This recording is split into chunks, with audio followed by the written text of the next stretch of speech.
Pour l'occasion de ce rassemblement. Donc là, je parle pour la FNEC FPFO 64, donc la Fédération de l'éducation et de la culture des Pyrénées-Atlantiques. Nous sommes ici pour la défense des services publics et des fonctionnaires. Bien que le gouvernement Barnier soit tombé la semaine dernière et avec lui les mesures anti-fonctionnaires du ministre Kasbarian s'en prenant aux agents malades, le président Macron reste et sa politique de régression sociale au profit du grand capital et de la guerre va se poursuivre. Pas de changement de cap, a-t-il déclaré.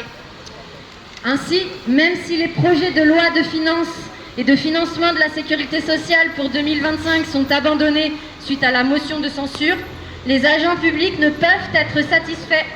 En effet, jusqu'à nouvel ordre, le budget qui s'appliquera sera celui de 2024. Or, en 2024, le point d'indice est resté gelé, entérinant la paupérisation des fonctionnaires.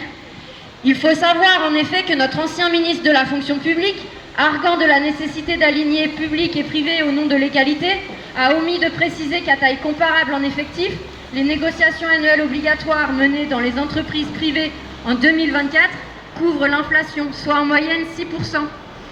Par ailleurs, le point d'indice a été augmenté de seulement 6,26% entre 2014 et 2024, alors que le SMIC, indexé sur l'inflation, a augmenté de 26,36% sur la même période. Les salaires sont trop bas. Aujourd'hui, un fonctionnaire perd de l'argent en allant travailler.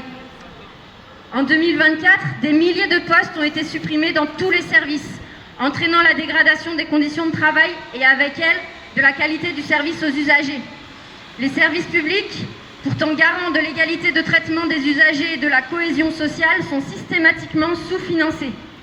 Ces dernières années, face aux crises successives, financières, Covid, les agents publics ont été présents, ont rendu leur service aux usagers dans le respect de l'égalité et de la neutralité sans que leur traitement ni leurs conditions de travail ne s'améliorent, au contraire.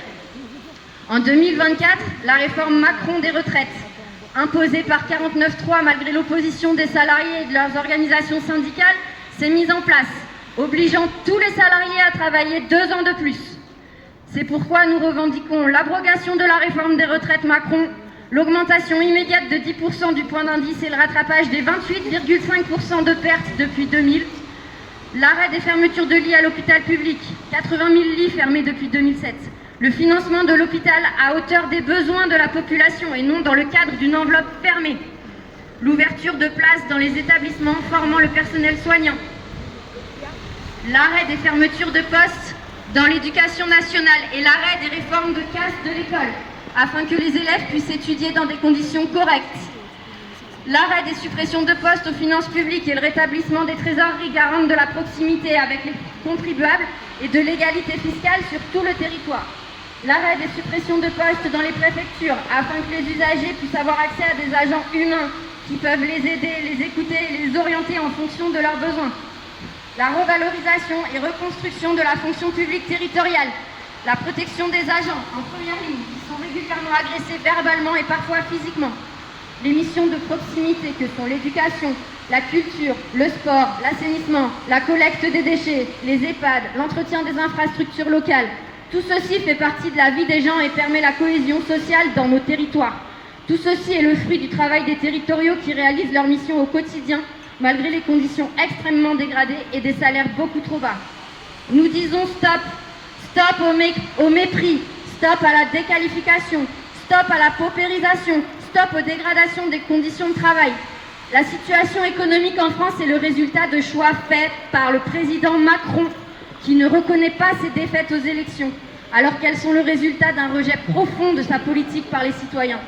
Les fonctionnaires ne sont pas responsables de l'augmentation faramineuse de la dette publique, contrairement à ce que prétendent les gouvernements successifs de M. Macron. Les agents de la fonction publique sont le ciment de notre République sociale, car les services publics, c'est l'égalité de traitement, la neutralité, la laïcité et l'impartialité envers les usagers. Les services publics, c'est la République. C'est pourquoi nous sommes là pour faire comprendre à Macron que les fonctionnaires sont fiers de ce qu'ils sont, qu'ils méritent le respect et des salaires décents et qu'ils sont en colère et prêts à la lutte pour gagner. Oh.